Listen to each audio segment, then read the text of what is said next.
Mateo capítulo 6, vamos a ver, hermanos, quiero hablarles en esta ocasión de un tema que posiblemente necesitamos nosotros concientizarnos y vivirlo más cada día. ¿Qué quiso decir Jesús con todas esas cosas que dijo? Mi casa, casa de oración será llamada. ¿Qué quiso decir Jesús cuando dijo en los negocios de mi Padre me conviene estar? ¿Qué quiso decir Jesús cuando le dijo a la mujer samaritana, mujer, la hora viene y ahora es? ¿Qué quiso decir Jesús cuando ores tú, que es el tema que vamos a hablar y queremos compartir con ustedes, de ese Padre, de ese Dios que está en secreto? El Dios que está en secreto. Pocos de nosotros conocemos las cámaras secretas de Dios, y pocos hemos tenido la experiencia mística de estar en la recámara secreta de Dios. Las diferentes formas o métodos que nosotros tenemos de adorar a Dios, creo que han sido o son para muchos cristianos un calmaconciencia solamente. Yo soy un crítico del sistema romano del confesorio, porque el confesorio solamente es un calmaconciencias. Vas, confiesas tus pecados con el sacerdote y el sacerdote te dice, ve, reza 2 Aves Marías y un Padre Nuestro, y sales de ahí igual. No es el proyecto de Dios. Muchos de nosotros venimos a la iglesia porque queremos cumplir el requisito de Dios. Es domingo, voy a la iglesia. Necesito cantar, necesito adorar. Pero a veces todos estos rituales que nosotros le llamamos y que llama Jesús, se convierten en más que un método de oración, en una distracción para entrar a la recámara secreta de Dios. Quiero hablarle de eso, del Padre que está en secreto. Y para ello vamos a leer ahí en Mateo capítulo 6, verso 5, en el nombre del Señor Jesucristo. Dice la palabra del Señor, Mateo capítulo 6, verso 5, cuando ores. Valdría hacer una pregunta retórica aquí. ¿Cuántas veces oramos? Si nosotros nos apoyamos en la oración cuando venimos a la iglesia, si ese es nuestro tiempo devocional de oración, creo que no estamos fungiendo ni siquiera con una parte mínima de ser cristianos. ¿Cuánto tiempo oramos en la iglesia? Cuando iniciamos, pues 2 minutos, ¿verdad? Vamos a orar, hermanos, para que Dios bendiga este culto. Y oramos. Y oramos por la ofrenda, y oramos por el hermano, y oramos por el predicador, y que nos ayude a nosotros a abrir nuestro entendimiento. Entonces, si resumimos los minutos de oración que nosotros hacemos en la iglesia, ¿cuántos pudieran ser? 10 minutos, y creo que nos fuimos grandes, ¿verdad? Entonces, ¿será eso lo que quiso decir Jesús cuando ores?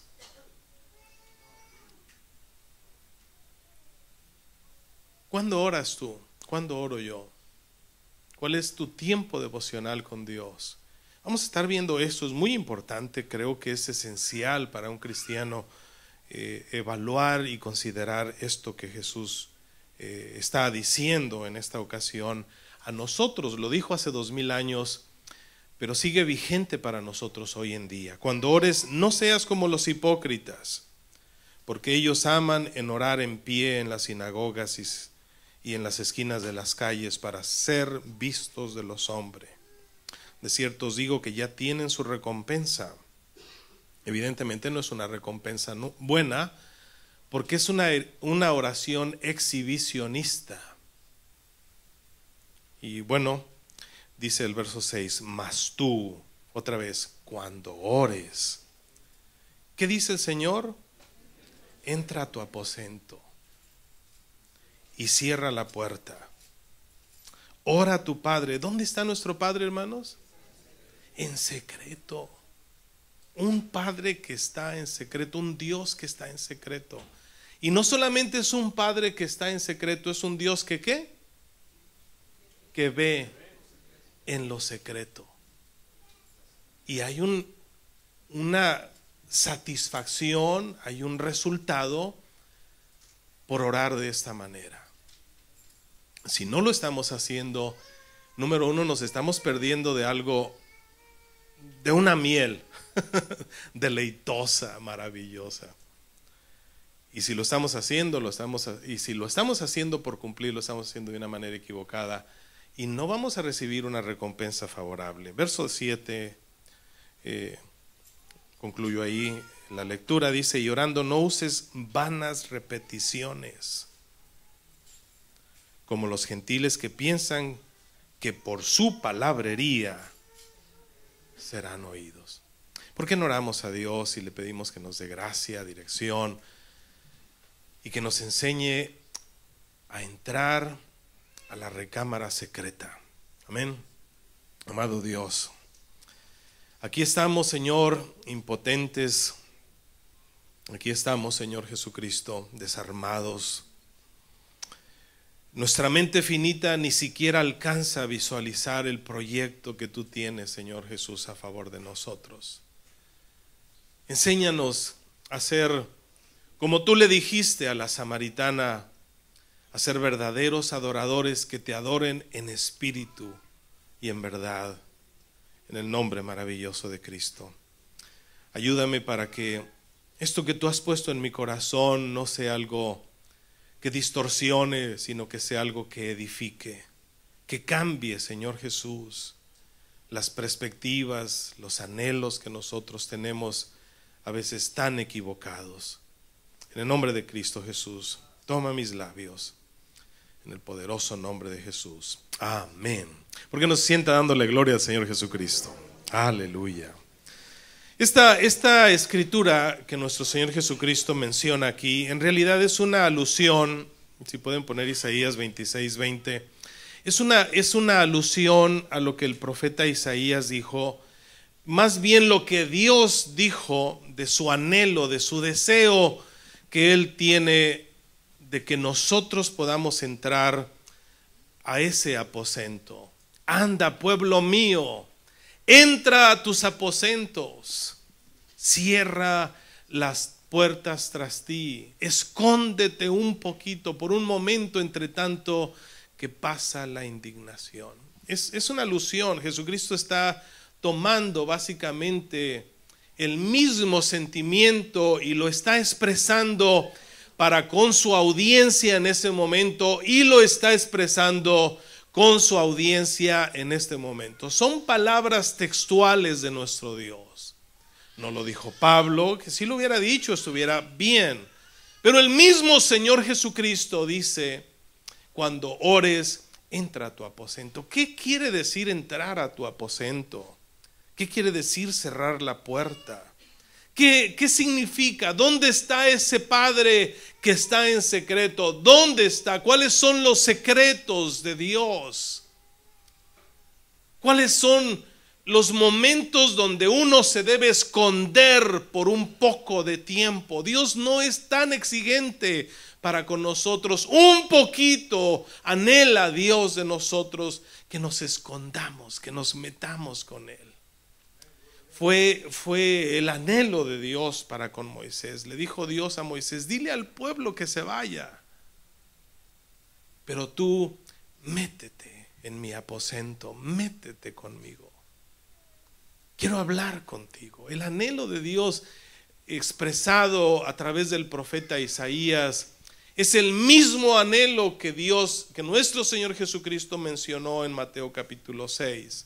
Es el mismo sentimiento que Dios está expresando hoy en día en nosotros. Les digo que las iglesias se han convertido en un calmaconciencias porque mucha gente, muchos cristianos piensan que en venir a la iglesia uno ya cumplió con Dios. Y es como que si Dios me hizo un beneficio, Dios me otorgó algo y yo voy a darle algo por lo que Él me dio. Es como pagar una manda, ¿verdad? Ya le pagué a Dios lo que yo le prometí que le iba a dar. Dios, hermanos, tiene un proyecto más profundo para nosotros. Dios no necesita de nosotros. Dios no necesita, y lo digo con todo el respeto que se merecen todos estos elementos que están aquí. Dios no necesita un músico, Dios no necesita un baterista. Todas estas cosas que nosotros tenemos aquí son elementos que hemos nosotros constituido con un solo objetivo: darle la gloria al Señor Jesucristo. Y a veces ni siquiera eso hacemos cuando venimos a la iglesia, porque tenemos tantas distracciones en nuestra mente, en nuestro corazón, porque no hemos aprendido a entrar a la recámara secreta, porque no hemos aprendido a cerrar la puerta tras nosotros. Una ocasión me preguntaron que por qué los cristianos cuando oran cierran los ojos. Y bueno, yo me puse a pensar eso. ¿Por qué cerramos los ojos cuando oramos? La Biblia no dice cuando ores cierra los ojos. No. ¿Por qué no oramos con los ojos abiertos? Yo creo que es una forma que nosotros tenemos para evitar la distracción, para cerrar la puerta tras nosotros, para conectarnos con ese Dios. Y ni siquiera a veces eso hacemos. Estamos tan distraídos, estamos tan entretenidos con tantas cosas que ni siquiera eso hacemos. Quiero llevarlos a algunos aspectos que considero importante. La palabra secreto es la palabra griega kruptos, que significa escondido, privado, oculto, interno. Vamos a ver dónde está lo secreto de Dios, la parte donde nosotros necesitamos llegarnos a Él. ¿Será que cuando yo canto ese himno que tanto me gusta, a veces yo escucho ciertas cosas, ¿no? Por ejemplo, he escuchado muchos decir, no, es que desde que quitaron las oraciones de las escuelas. Bueno, ¿quién te dijo que la obligación de la oración es de los maestros? ¿Usted sabe que en México no hay oración en las escuelas? ¿Sabes que en México muchos de nuestros hijos o de los que nos criamos, en los que estudiamos en México, nosotros a veces teníamos que vernos involucrados en eventos que son totalmente paganos? Y sin embargo, nuestros hijos o la gente que va a las escuelas en nuestro México lindo y querido, también se exponen a esas cosas. No le eches la culpa a las circunstancias, no le eches la culpa al predicador, no le eches la culpa. Oye, es que los músicos no estuvieron ungidos hoy. Es que el hermano Ávila no cantó el himno que a mí yo quería que él cantara y no lo cantó, ese himno que el hermano usualmente canta. Ay, qué desilusión. He escuchado a algunos decir, es que yo tengo nostalgia por los himnos viejitos, ya no se cantan. Bueno, que no los canten, cántalos tú.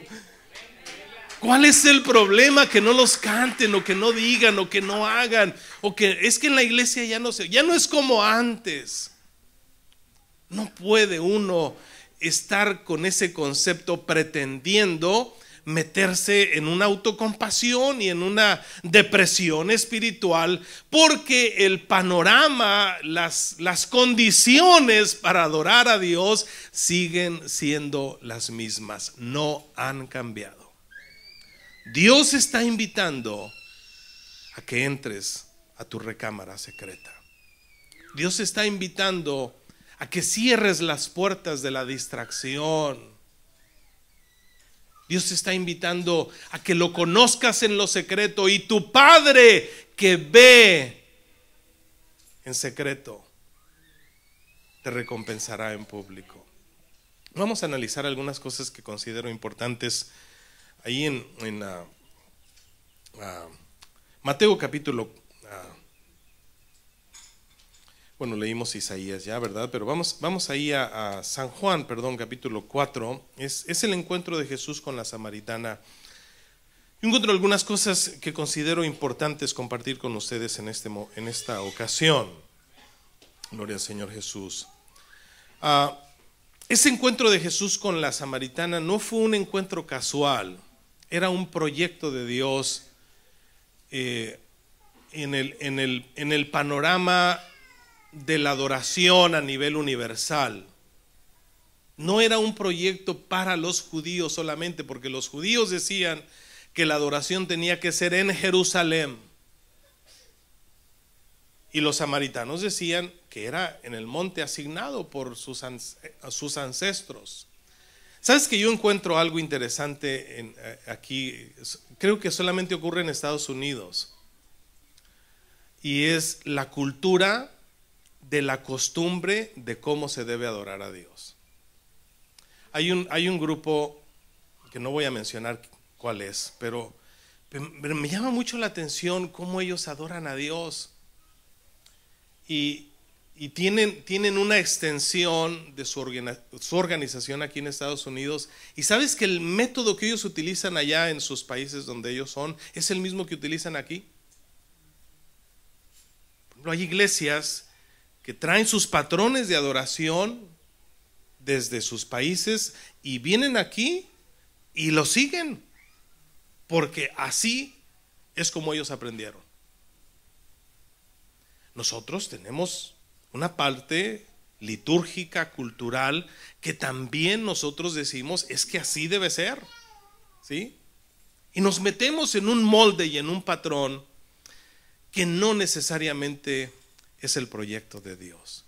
¿Y sabes qué hace este pensamiento? Lo que hace es que divide a los hermanos. Porque los hermanos dicen, no, es que ustedes están mal, no, vénganse acá, miren, aquí así le hacemos, y de este modo y de este otro. Tienen un modo muy peculiar los hermanos que yo les menciono de recibir el Espíritu Santo. Lo hacen danzando. Y la danza que ellos hacen allá en sus países donde ellos son es la misma que usan aquí, el mismo pasito. Igual. Nosotros decimos, es que si no hablas lenguas, tú no tienes el Espíritu Santo. No es así. No, son patrones que nosotros traemos que no necesariamente es el proyecto de Dios. No estoy menospreciando el hablar en lenguas. Estoy totalmente de acuerdo con el apóstol Pablo que dice, no menosprecies, no impidáis el hablar en lenguas. Pero como que nosotros los apostólicos tenemos las lenguas como el éxtasis más elevado de experiencia mística de nuestro Dios o del Espíritu Santo a favor de nosotros. Y déjeme decirle que no es así. Dios tiene algo más. Dios tiene algo más bello. Dios tiene algo precioso para nosotros que tal vez muchos cristianos ni siquiera han podido experimentar. Jesús, en su conversación con esta mujer, la mujer samaritana, San Juan capítulo 4, yo quiero resaltar un detalle que está aquí, y es el tiempo de Dios abierto para sus propósitos. Verso 6 dice, estaba ahí, en el verso 5 dice, usted sabe, ¿verdad? El proyecto, él iba de una ciudad de Judea hacia Galilea, y luego dice la Biblia, y le era necesario pasar por Samaria, ¿sí? Vino pues a una ciudad, verso 5, llamada Samaria, de Samaria, llamada Siclal. En realidad no era Samaria, la ciudad era Siclal, junto a la heredad de Jacob, que Jacob dio a su hijo José. Y estaba ahí en el pozo de Jacob. Entonces Jesús, cansado del camino, se sentó junto al pozo. ¿A qué hora se sentó, hermanos, junto al pozo? Mira, no anote, bueno, si la anota, qué bueno, pero métala en su corazón, en su mente, esta hora. Que es importante el proyecto de Dios a favor de nosotros. Era como la hora sexta. Y luego ya en la conversación, usted conoce los detalles, solamente quiero resaltar algunas cosas que considero importantes por razón de tiempo. Dice en este encuentro que no fue casual de ninguna manera, sino que había un proyecto extendido a favor de nosotros que no somos judíos. ¿Sí? Entonces, esta mujer le dice aspectos culturales a Jesús. Jesús le pide de beber, dame de beber. Y sus discípulos habían ido a comprar de comer. Número 1 era la hora de la comida. La hora sexta era la hora de la comida. Usted sabe que Pedro, cuando estaba en Jope, dice que a la hora sexta tuvo hambre y se fue a orar, porque los judíos oraban 3 horas durante el día: la hora tercia, la hora sexta y a la hora nona del día, que es la hora de la oración. Es importante que nosotros analicemos esto, porque la hora que Jesús habla con la samaritana abre un proyecto a favor de los verdaderos adoradores. Dice Jesús a esta mujer, o la mujer le dice: ¿por qué, si tú eres judío, me pides a mí de beber, que soy mujer samaritana? Tú sabes perfectamente que los judíos y los samaritanos no nos tratamos entre sí. Respondió Jesús y le dijo: si tú conocieses el don de Dios. Desafortunadamente para muchos de nosotros estamos tal vez como esta mujer samaritana, que no hemos conocido el don de Dios. Si tú conocieses el don de Dios, ¿y quién es el que te dice dame de beber? Tú le pedirías a él y él te daría agua viva. Para este momento la mujer no entendía ni quién era el que estaba hablando con ella, ni entendía de qué le estaba hablando tampoco. Entonces sigue la conversación. Dios está interesado en que tú entiendas qué es entrar a la recámara secreta con él. Le dice la mujer: Señor, no tienes con qué sacarla y el pozo es hondo. ¿De dónde tienes agua viva? ¿Acaso eres tú mayor que nuestros padres, que nuestro padre Jacob, que nos dio este pozo, el cual bebieron en él sus hijos y sus ganados? Respondiendo Jesús y le dijo: cualquiera que bebiere de esta agua volverá a tener sed, mas el que bebiere del agua que yo le daré no tendrá sed jamás, sino que el agua que yo le daré será en él una fuente de agua que salte para vida eterna. La mujer se le abrió el panorama y entendió que no le estaba hablando del agua literal, y esta mujer creyó a esa palabra. Muchos de nosotros, amados, ni siquiera hemos probado esa agua. Esta mujer, en su anhelo, en su sed, porque mientras tú sigas bebiendo, hermano amado, el agua de las pequeñas satisfacciones que da la vida, volverás a tener sed. La vida solamente nos da a nosotros pequeños espacios de satisfacción, pero Dios tiene un proyecto más allá de esos pequeños espacios de satisfacción y de alegría que nosotros tenemos.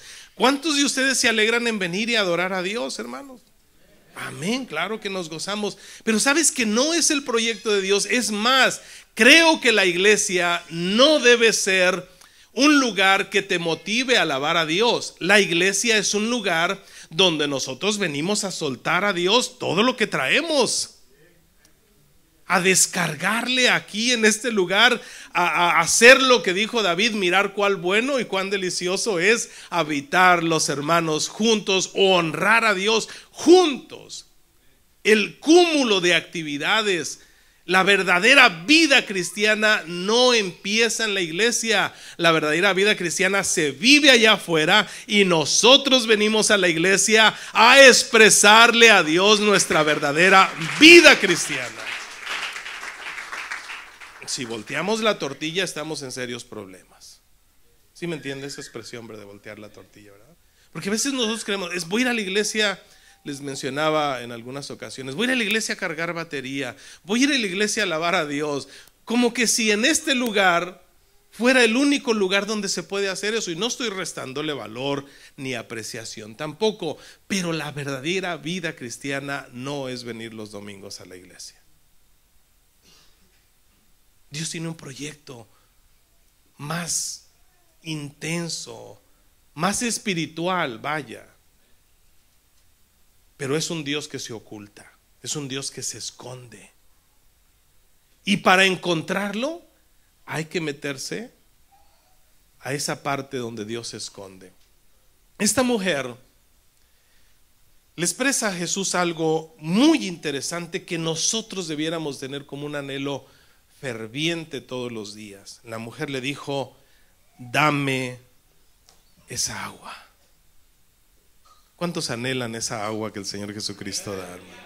Esa agua que salta para vida eterna, que te hace que te olvides, que cierres la puerta tras ti, que te olvides de las preocupaciones, de las cargas, de las circunstancias de la vida, y que te metas a la recámara de ese Dios que ve en secreto, ese Dios que habita en secreto.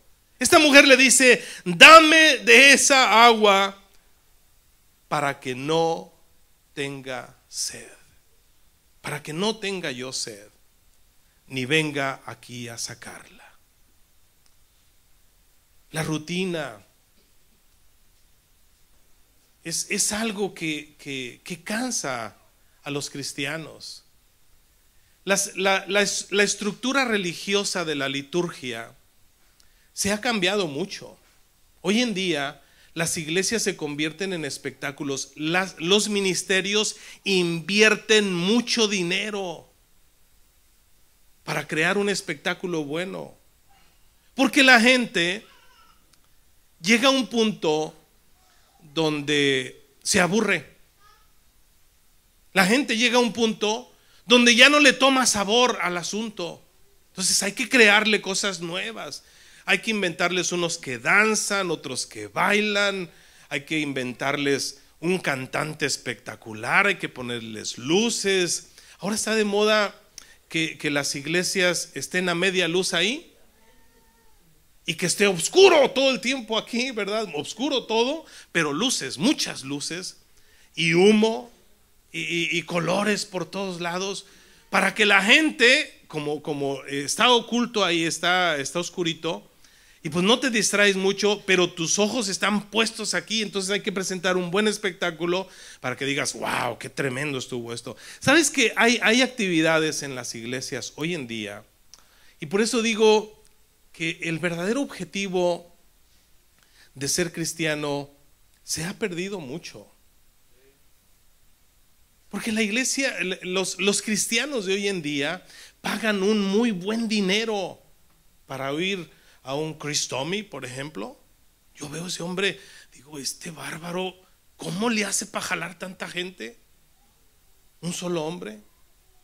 Pero sabes que es un espectáculo, hermano, casi perfecto el que él monta, ¿verdad? Y otros. La película ya se estrenó, God is not dead too, y ahí va todo el mundo a pagar una feria para verla. No está mal, pero esa no es la vida cristiana. Esa no es el objetivo de la vida cristiana. Muchos jóvenes, nuestros jóvenes, dicen: ay, es que los cultos son muy aburridos. Es que ser cristiano, ¿qué es eso? No, yo quiero diversión. Y pues como los jóvenes quieren diversión, las iglesias les meten diversión a los jóvenes para que se diviertan. Pero ¿sabes qué, hermano? Esa no es la verdadera vida cristiana. Ese no es el verdadero propósito de Dios.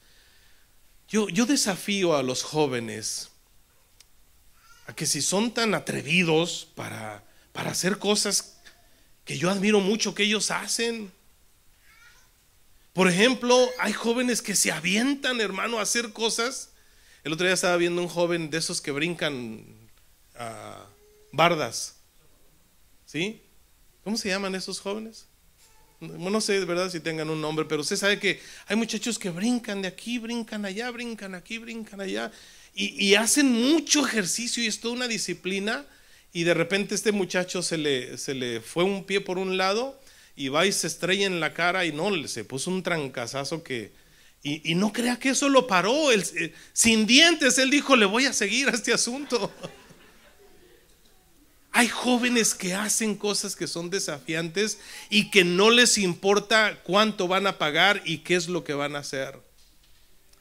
El otro día estaba platicando con Israel de que yo tengo ganas, antes de morirme, de aventarme de un paracaídas, de aventarme de un avión con un paracaídas, no aventarme de un avión sin paracaídas. Así como lo oye, hermano, antes de morirme yo quiero hacer eso.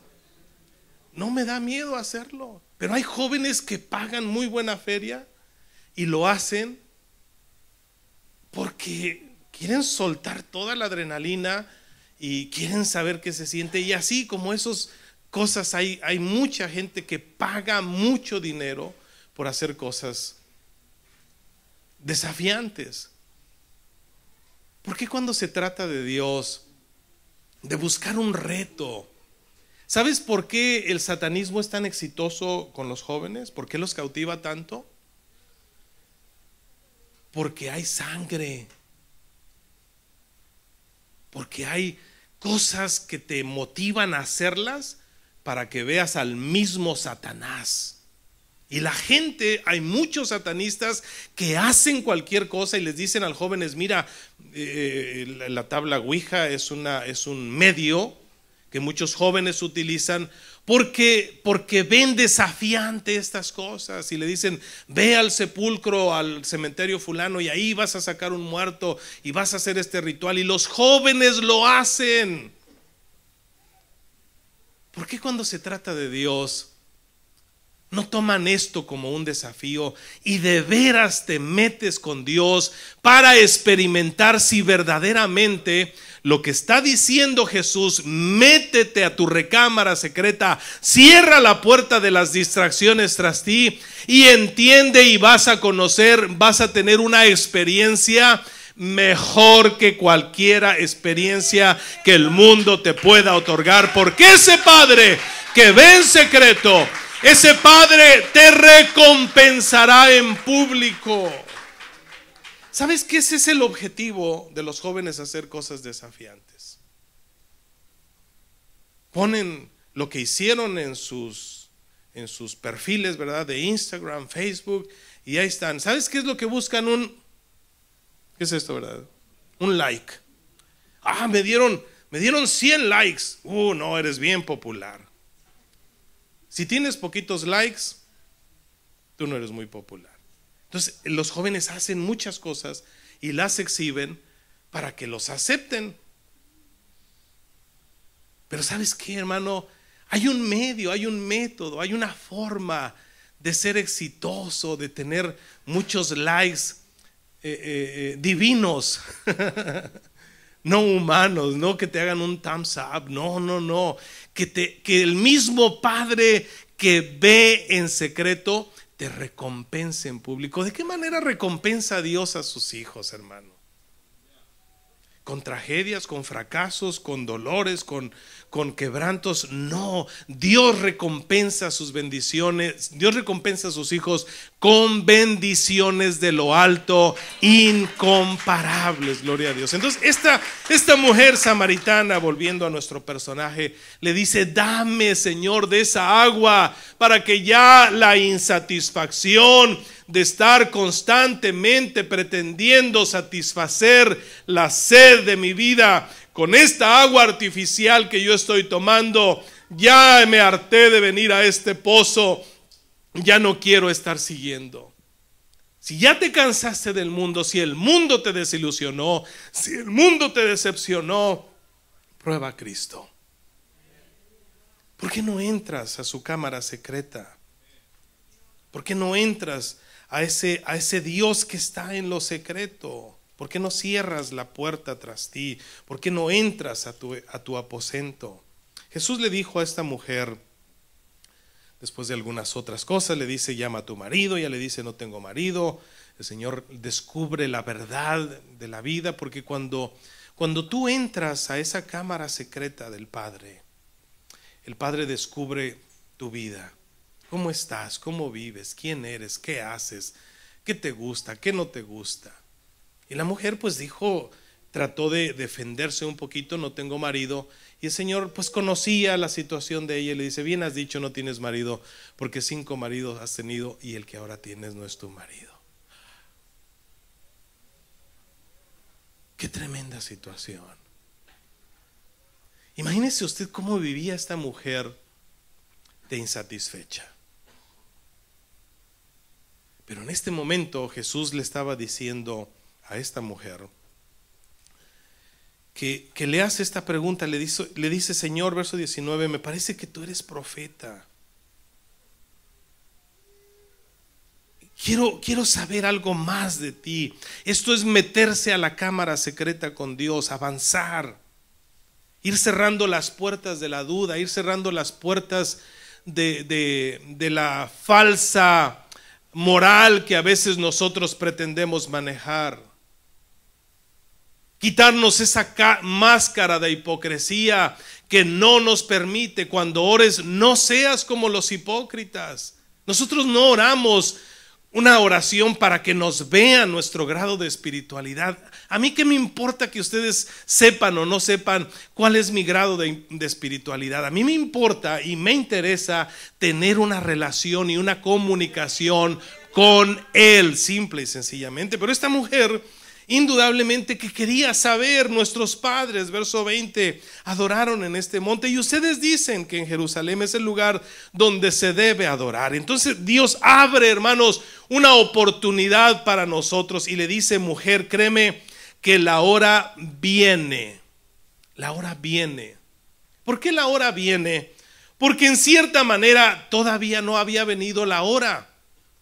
Pero en cierta manera el Señor le dice a esta mujer, dice, la hora viene cuando ni en este monte ni en Jerusalén adoraréis al Padre. Vosotros adoráis lo que no sabéis, nosotros adoramos lo que sabemos, porque la salvación viene de los judíos.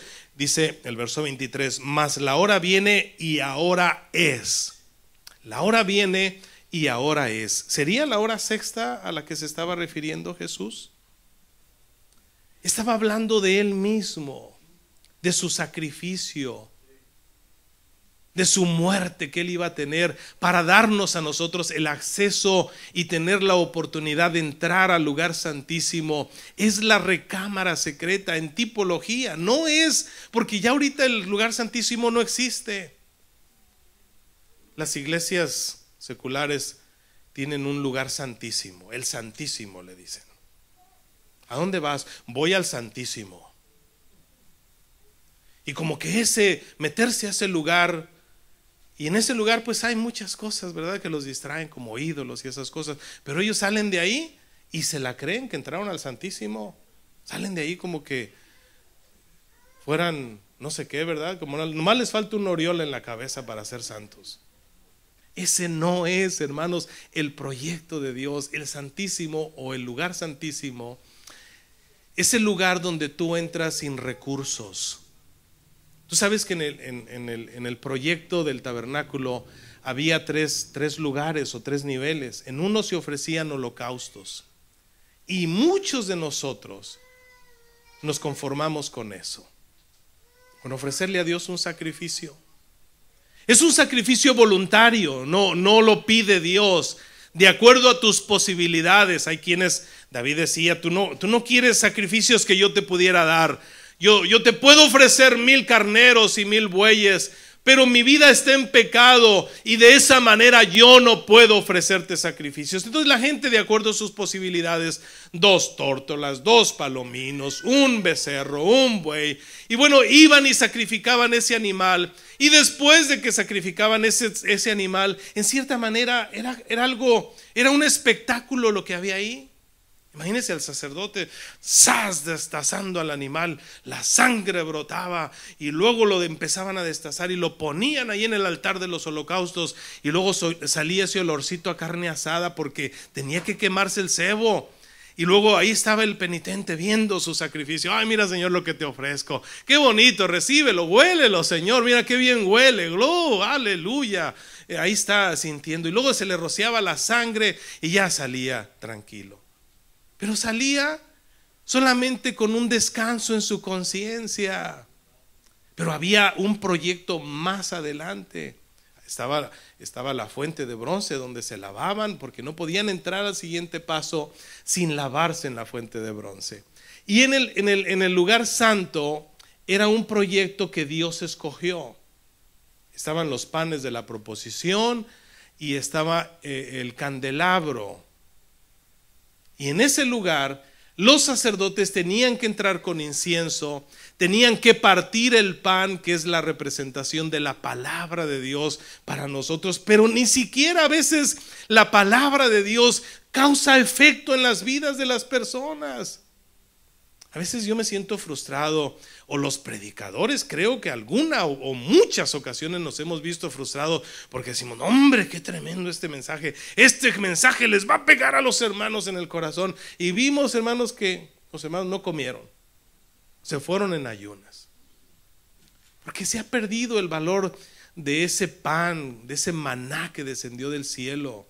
La palabra de Dios no está adulterada. Nosotros tendemos a adulterarla y a distorsionarla y a presentar algo que no es, pero la palabra de Dios sigue siendo viva y sigue siendo eficaz y sigue siendo penetrante como una espada de dos filos.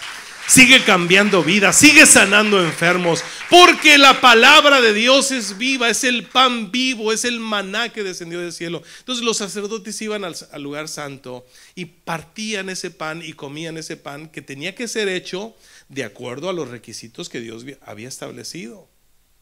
Pero había un nivel más. Y en ese lugar a donde entraba el sacerdote una sola vez en el año, entraba sin nada, con una vestimenta especial, y entraba con miedo, porque sabía que en ese lugar estaba de una manera tangible la presencia de Dios. Y sabes que ese lugar, hermano, el tabernáculo tenía como unas 15 cortinas, cueros de tejón y cueros de no sé qué, y cueros pintados de esto y cueros pintados del otro. Estaba cubierto con muchos cueros, y no había luz ahí.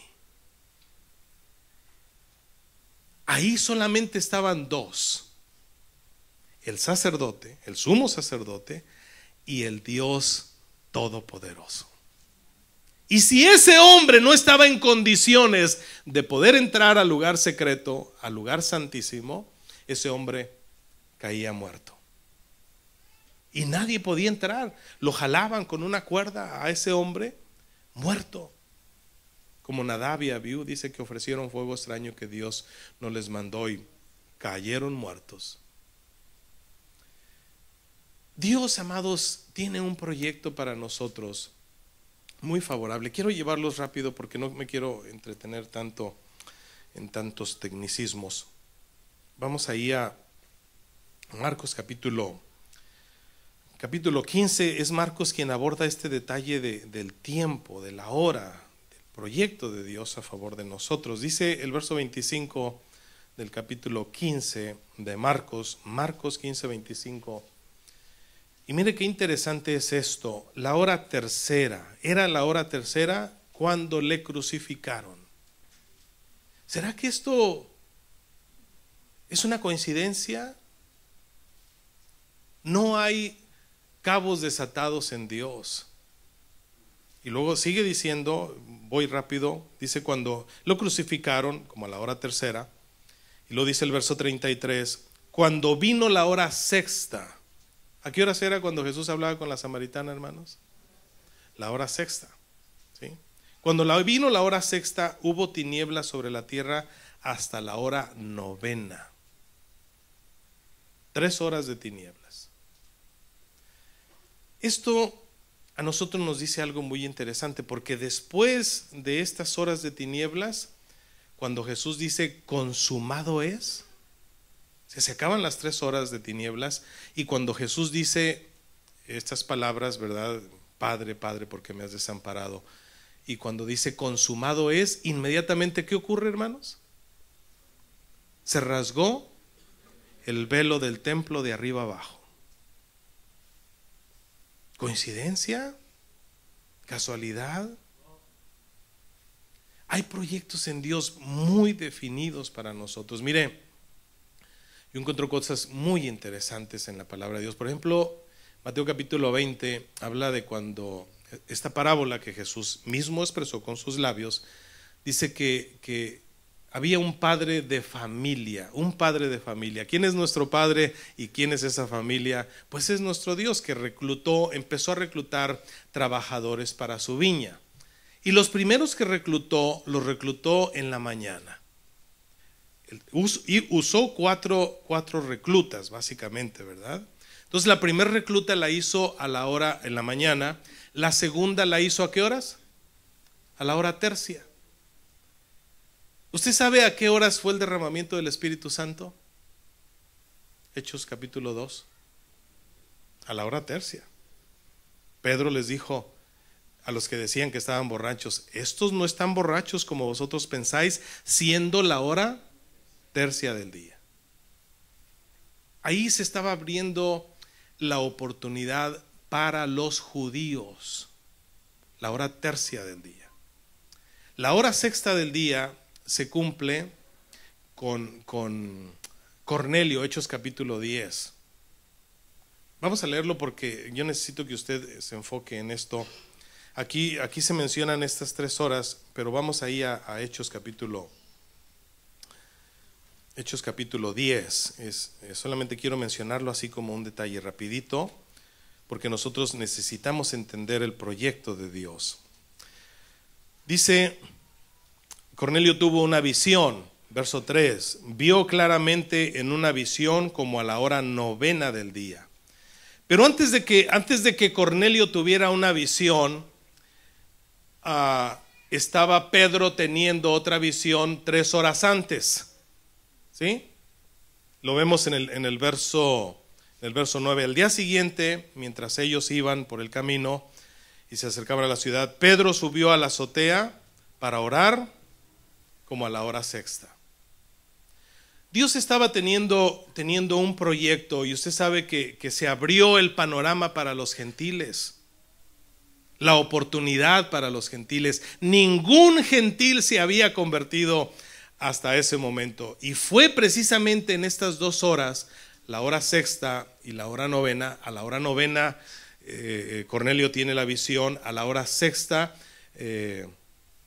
Pedro tiene la visión, y luego él va a Cesarea, ahí donde estaba Cornelio, y habla con ellos, les predica la palabra de Dios. Viene el Espíritu Santo mientras él hablaba, y todos fueron llenos del Espíritu Santo. Y los judíos de la circuncisión que acompañaron a Pedro se asombraron de que también sobre los gentiles se derramara el Espíritu Santo. ¿Qué ocurre a la hora sexta y a la hora novena? El derramamiento del Espíritu Santo y la apertura, la oportunidad para los gentiles. El tercer reclutamiento el Señor lo hace a la hora 11, ya cuando se va a acabar casi el día. Y el último, ya cuando el Señor llama a su gente para pagarles de acuerdo al trabajo que ellos hicieron, fue cuando llegó la noche. Llama a todos para pagarles a cada uno. Y lo curioso de Dios es que dijo: llama primero a los últimos. Entonces los que se reclutaron a la hora 11 dijeron: aquí está un denario. Y los que fueron reclutados en la mañana dijeron: este patrón paga bien. Aquí se sobaron las manos y dijeron: aquí nos va a ir muy bien. Y luego pasan los de la hora sexta y los de la hora novena, y también son un denario. Y pasan los que fueron reclutados en la mañana y dijeron: oye, pues qué pues, también se les dio un denario. Y el Señor les dijo: yo no puedo hacer con lo que es mío lo que yo quiera. Y ahí establece Dios un principio. Ese principio: los primeros serán postreros. Y dijo: porque muchos son llamados, pero pocos los escogidos. Los escogidos son aquellos, amados hermanos, que han aprendido a entrar al lugar secreto de Dios. Pablo, concluyo, Romanos capítulo 8. Pablo dice ahí en Romanos capítulo 8, dice que nosotros, cuando oramos dentro de nuestras perspectivas humanas, no sabemos pedir. No sabemos pedir. Romanos 8:26 dice: De igual manera el Espíritu nos ayuda en nuestra debilidad. Mire lo que significa, amado hermano, ser un verdadero adorador. El Espíritu Santo nos ayuda en nuestra debilidad. Lo dice Pablo a manera de pregunta retórica, de reflexión. Pues ¿qué habremos de pedir como conviene? No lo sabemos. Dios está harto, lo digo con valor de contenido bíblico. Dios está harto de nuestro palabrerío. Dios está harto de que nosotros le hagamos promesas vanas.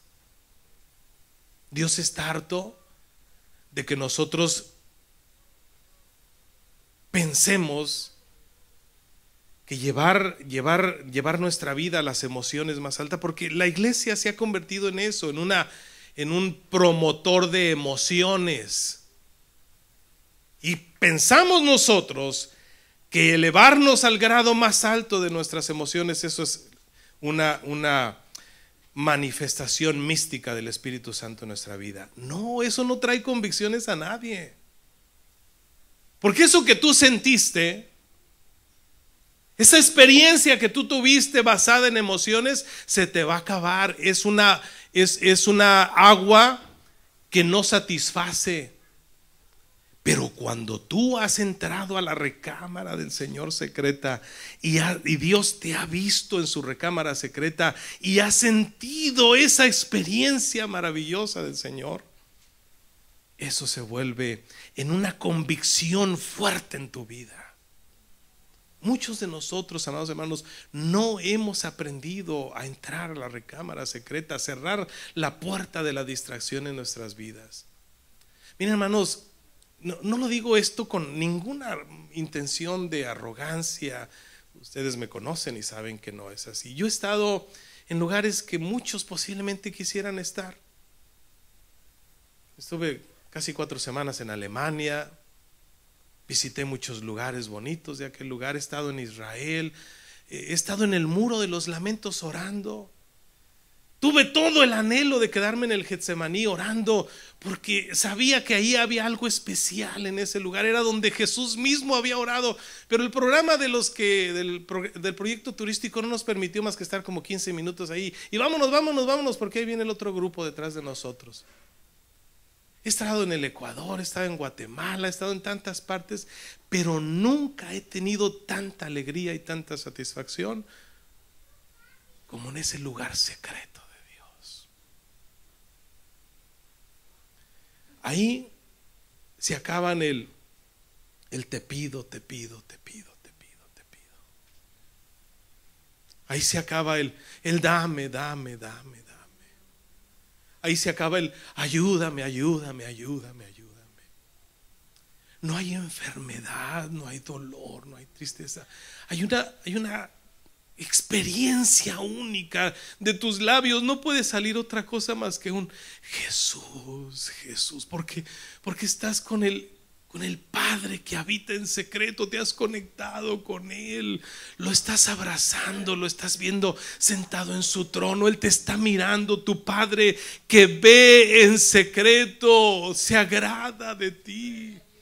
No hay nada más satisfactorio en la vida que esa experiencia maravillosa de estar en la recámara secreta del Señor.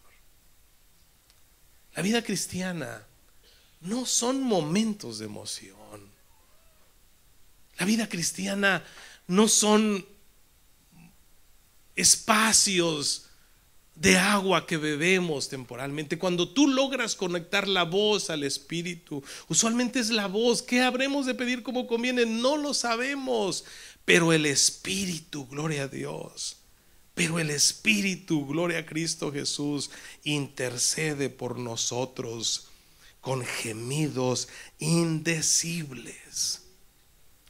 Es la misma oración que hizo Ana, derramó su alma en ese altar. Ana todos los años iba a Israel, a Jerusalén, y su marido, el Cana, le daba una parte especial a esa mujer que la amaba. Pero esa mujer estaba llena de amargura, estaba cargada de congojas, estaba cargada de problemas esa mujer, porque su rival Penina la hostigaba. Su rival la presionaba de tal manera que dice la Biblia que la irritaba y no quería comer. Su marido estaba preocupado por ella y le decía: mujer, ¿por qué no comes? Hombre, me preocupas tu estado emocional, te me vas a morir, mujer, y yo te amo. Pero un día esa mujer entró a la recámara secreta con Dios y rompió con algunos protocolos que había en el templo. Yo creo que esa mujer, amados hermanos, ese hombre que estaba sentado y que se dormía ahí en esa silla mirando a ver quién entraba y quién salía, llamado Elí, se le escabulló Ana y la miró que estaba hablando como una loca. ¿Sabes cómo hablaba esta mujer? No desgargando su garganta, no. Eso es una oración exhibicionista, hipócrita. Esa mujer, dice la Biblia, que hablaba, que movía sus labios y no articulaba palabras, y el hombre la tuvo por ebria. Y le dijo: mujer, digiere tu vino y vete a tu casa. Y ella voltea extasiada de la presencia del Señor y le dice: no tengas a tu sierva por ebria. Soy una mujer quebrantada de espíritu y he derramado mi alma al Señor. Aleluya. El final de esta oración, dice la palabra de Dios, y se fue alegre y no estuvo más triste. Esta mujer hizo un pacto con Dios: si tú me das un hijo varón, yo lo voy a consagrar para ti. Esta mujer profetizó y dijo: la que tenía muchos hijos languidece, y la estéril parió a 7. Qué bonito cuando tú entras a la recámara secreta de Dios y tu Padre, que ve en secreto tu necesidad, no hay necesidad de pedirle nada. Cuando tú entras a la recámara secreta de Dios, es un éxtasis, hermano, incomparable.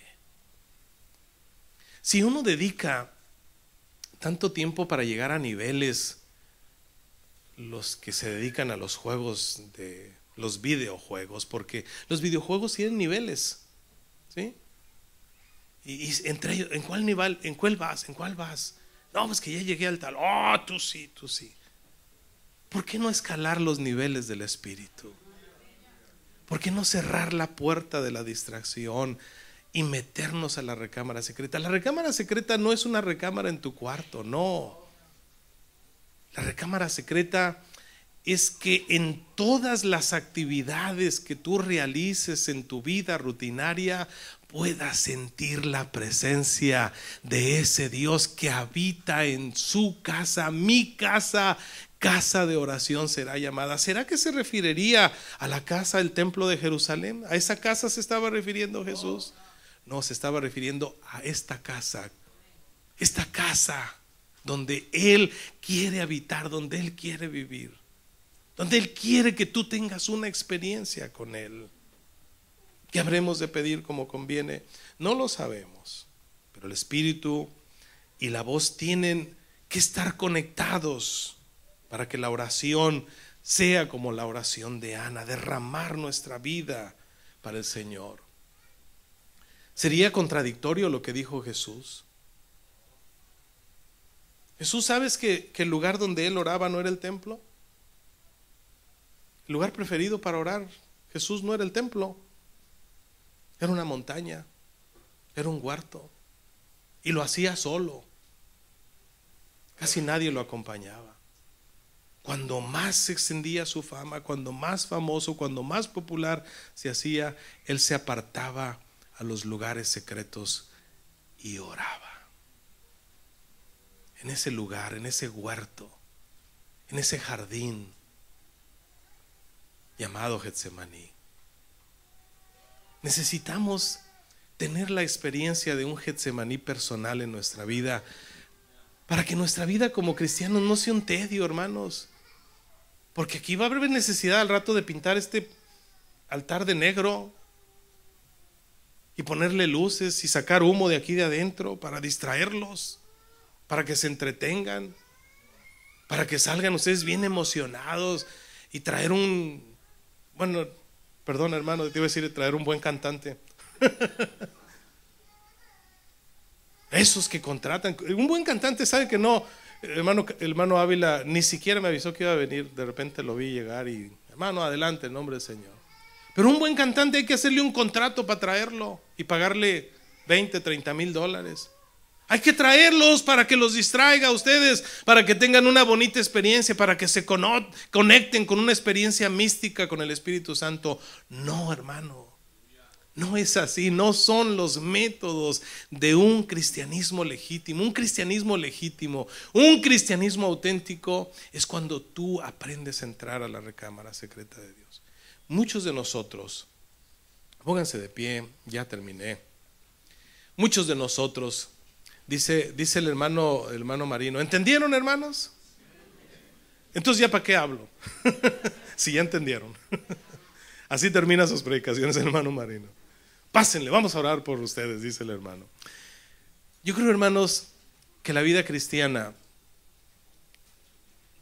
se basa en tus convicciones que tú tengas para con Él, no en las circunstancias que te rodean, no en el ambiente que te rodea. Una vez le dije a un joven que necesitaba estaban en un problema y le dice, necesitas irte a un lugar para que te rehabilites, muy conocido. Y dice, no, ya fui, pero no me gusta el ambiente. ¿Sabes por qué no le gustaba el ambiente? Porque tenían disciplina, porque tenía que levantarse a cierta hora, porque no tenía que hacer cosas que él le gustaba hacer. Si queremos retener a la gente, hay que darle cosas que le gusten a la gente. No es el proyecto de Dios. Mujer, la hora es. La hora viene, perdón. Porque el sacrificio de Cristo abre el panorama. El sacrificio de Cristo es el proyecto que Dios tiene para con nosotros, de que nosotros entremos y conozcamos a ese Padre, a ese Dios que está en secreto. Entra a su recámara, entra a tu recámara, cierra la puerta tras ti, métete en tus aposentos por un momento solamente para que puedas tener esa experiencia y donde tú puedas descansar, donde tú puedas estar tranquilo y sonreírle al problema que tienes enfrente de ti y soltar esa preocupación, porque ahí solamente hay dos cosas que importan: Jesús y tú.